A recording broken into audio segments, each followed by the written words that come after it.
I recently watched your podcast with Steve Austin on the Broken Skull Sessions. I'm not sure when that was filmed, but I liked the part where he was talking about living with you.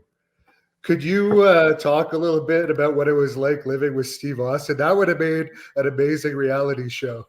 I wanted it to be a reality show too, but he was not into that. He's a very private guy. He really is. Even though he's over the top as a character, that's Steve Austin amped up.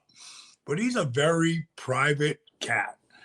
And, he was out there looking to do the acting thing.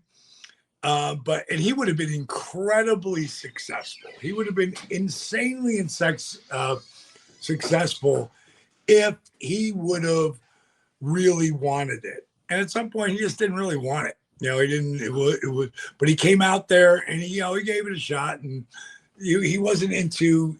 It's easy for him to be Stone Cold Steve Austin, and Stone Cold Steve Austin is almost as over as he was fucking 25 years ago.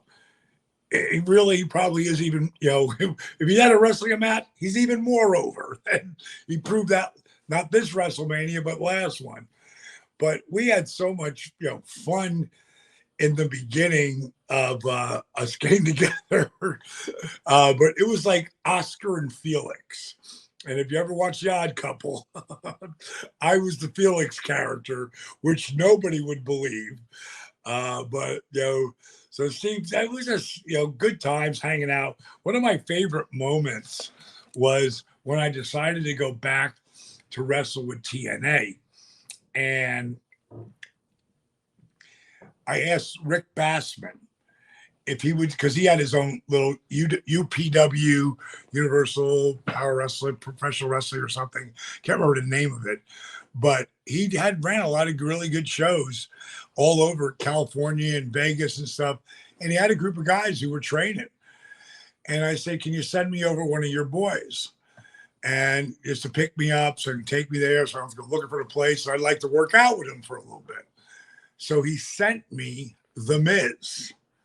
And what a great kid, friggin' super personality like he does have. And he picked me up. He told me about the real world and all that. And I was thinking, damn, you really do have because they say that real world is the first reality show, but really wrestling is the first reality show.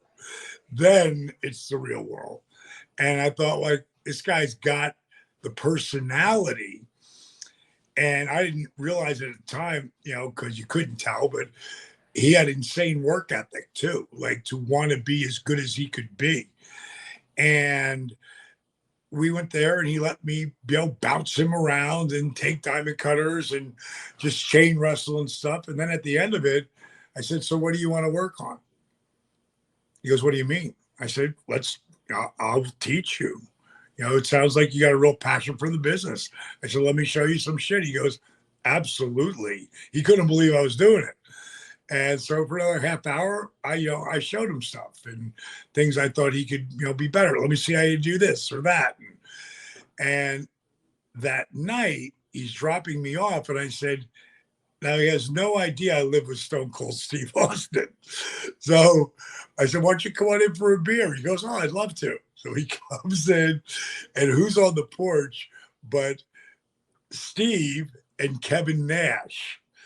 And I introduced him to this guy named The Miz. And we all know how great Miz has done. Yeah, hosting WrestleMania this year and multiple-time world champion.